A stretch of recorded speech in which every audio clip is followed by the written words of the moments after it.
Hello, Savannah. Nice to meet you for this opportunity. It is definitely all my pleasure. Now let's get this started. First, I have a few questions on your knowledge of Maslow's theories and following some with Kohberg's theories. Are you ready?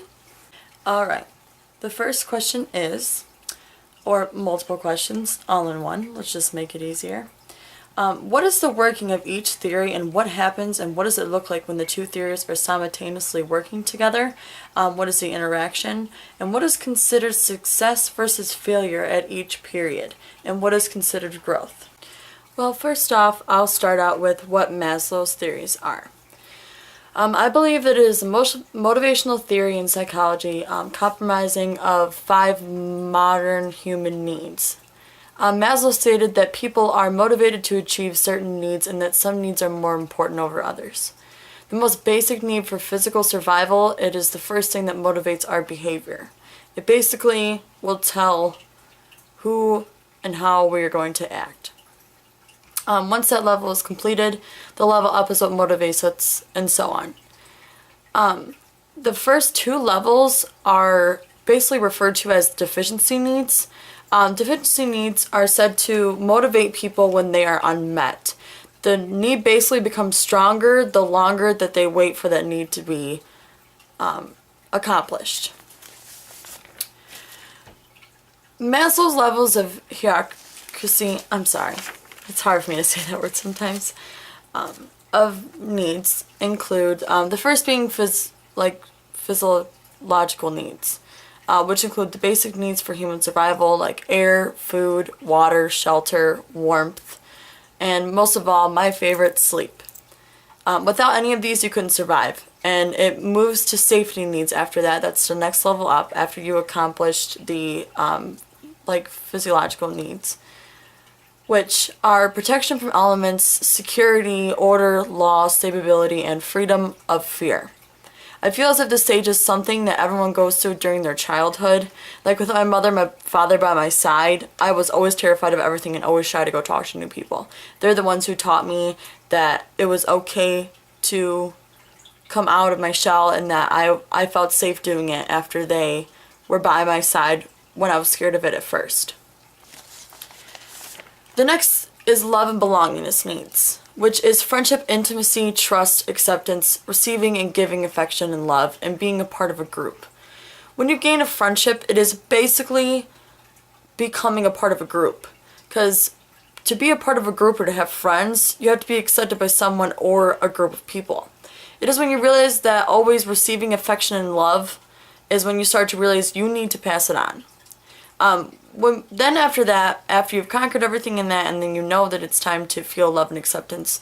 When I was in middle school, I was always alone all the time. I did a lot of reading, drawing, painting, did a lot of things on my own. And then when I realized that there was other people that did like the same things that I did, we became friends instantly. So I was accepted by the way that I was, and it was the social norm of the group. And then after that, we're going to move to esteem needs. And it is when you have to get, like I said before, you have to overcome each level to go to the next one. Esteem needs include achievement, mastery, independence, status, dominance, prestige, self-respect. And to deal with this, I feel like you have to be more at an adolescent level stage. It was when I had made my own status at school, or reputation I would call it. It is when you make a home for a name for yourself. Like you make yourself, which I refer to as home. You make it complete, like you know who you are.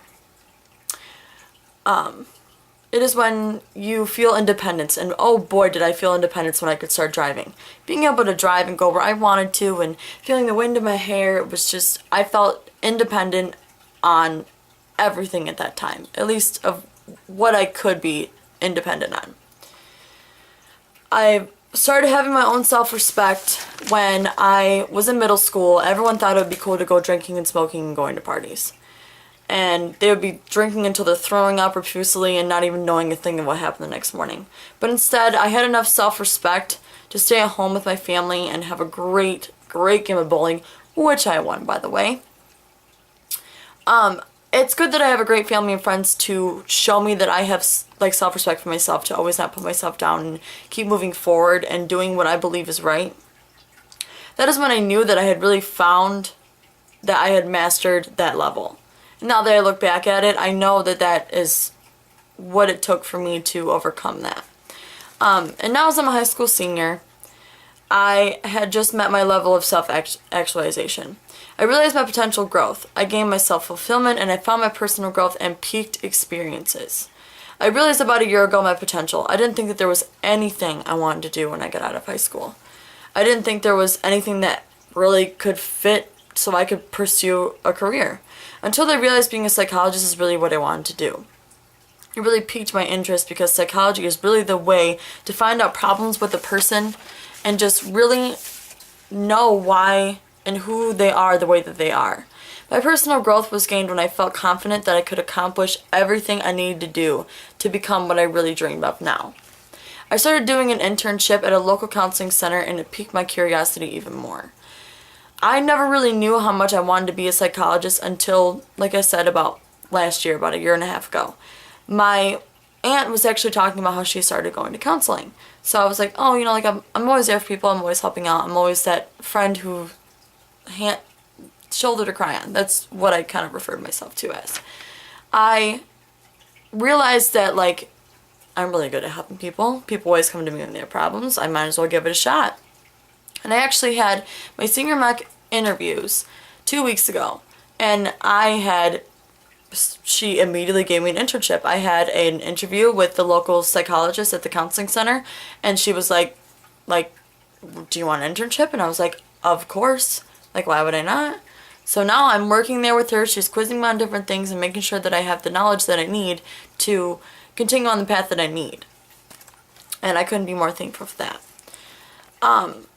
And to be able to choose between success and failure, successing is at a level is a lot easier said than done. For some, it isn't so easy, but knowing you're successing at a level is when you don't feel pressured to move to the next. You know that you have everything accomplished and that you know that you're good on everything, and then that's when you start to develop more and you start to process more, and then that's when you keep moving forward. And when your conscience is telling you that to not do something and that it's just not ready for you, you're still afraid. It's when it's considered failure. Growth is during or when you reach self-actualization. It is when you have overcome every level below it. Every single one, everything inside of that level, you have completely, accomplished everything. And that is really what I believe that Maslow's theories are about, and that how I can reevaluate myself and, see, oh, wow, I do remember going to that stage. I do remember going to that stage. So that's really all I know about Maslow, and I think I have it pretty down pat. Thank you, Savannah. You do seem very fit for the job, but we do have a few more questions. Which should be no problem by the way that you're going with everything. But I do have a few questions on the things we basically covered with Maslow. Answer the questions the way that you did about Maslow, and you've definitely got the job. So first question, what is the working of each theory and what happens during and what does it look like in Kohberg's theories? First off, before I get too involved with Kohberg's theories, at first we all need to understand that he definitely agreed with Piaget's theory of moral development and the principle, but wanted to develop his ideas further, which led to Kohberg developing his own stages of moral development. First we're going to start with level 1, which is conventional morality. Getting a little nervous. Stating our moral code is shaped by the standards of adults and the consequences of following or breaking their rules. There are 2 stages for level 1. Level 1, the first stage, is obedience and punishment orientation, which is the child or individual is good in order to avoid being punished. If they are punished, they must have done wrong. There's no reason why a child would be punished without doing wrong. In stage 2, it states that children recognize that there is not just one right view. that is handed down by the authorities, but different individuals have different points of views. When I was younger, I wouldn't have known the rules, like, until obviously I would have broken them, and that's how I learned. And I suffered the consequences when I broke the rules. There was no, like, oh, you broke this vase off the table, let's give you a candy bar. I found out the rules by breaking them and going through my own consequences. Now it's level 2, which is conventional morality, which contains stage 3 and stage 4. Conventional morality is when we begin to internalize the moral standards of our values of our adult role models. When authority is internalized but not questioned, and reasoning is based on the norms of the group to which that person belongs. So you're going to get along more, you are going to listen to what the people who are around you are doing and what they do. That's going to be your social norm of, that's what they like. So this is how they think about this. This is how I'm going to think about this. That's just a simple way to put that. Stage 3 is good interpersonal relationships, which is when that child is starting to be a good person, like starting to be noted or recognized as a good person by others, and following with the 4th stage named maintaining the social order. This stage is when the child becomes aware of the wider rules of society, so judgments concerning and obeying the rules in order to uphold the law and to avoid guilt. When I was a child, I almost becoming an adolescent, I would say, I became more aware of society and the judgments that concern with obeying the rules. I have lived in Croswell my entire life. It's a super small town, basically in the middle of nowhere. The only thing that makes us famous is Lexington, and it's at least 10-15 miles away. When I would go to the city, it would be completely different. The kind of crime that we deal with in Croswell is minor speeding tickets or people getting caught with marijuana, because that's all people do around here. But when I take trips to the city, the society is so different.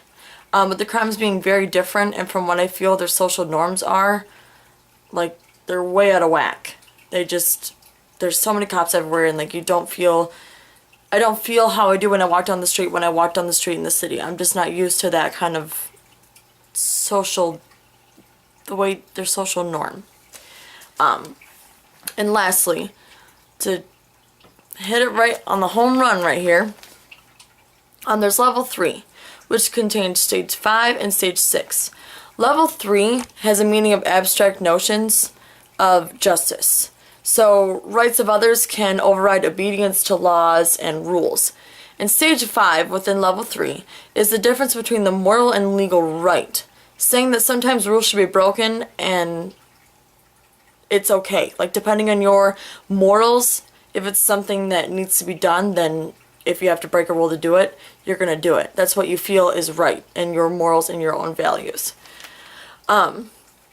With stage 6, individual principles of conscience takes a notice of views of everyone affected by a moral decision.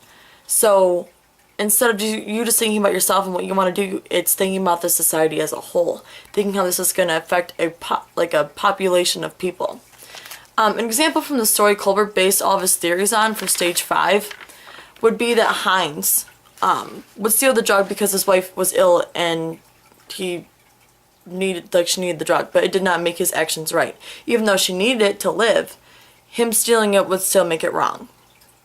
Another example for stage 6 from Heinz would be that he should not steal the drug because of others may need it, and just as badly as his wife does, and their lives are just as significant as his wife is. So it's really the consequences when you think of it, like, as a whole. And that's really all I have to say about Kohberg. Well, thank you so much for that, Savannah. You have got the job. You know your stuff. So thank Kohberg and Maslow for everything you just said, but you have got the job. Oh my gosh, really? Thank you, Maslow and Kohberg, for making your theories so easy to understand.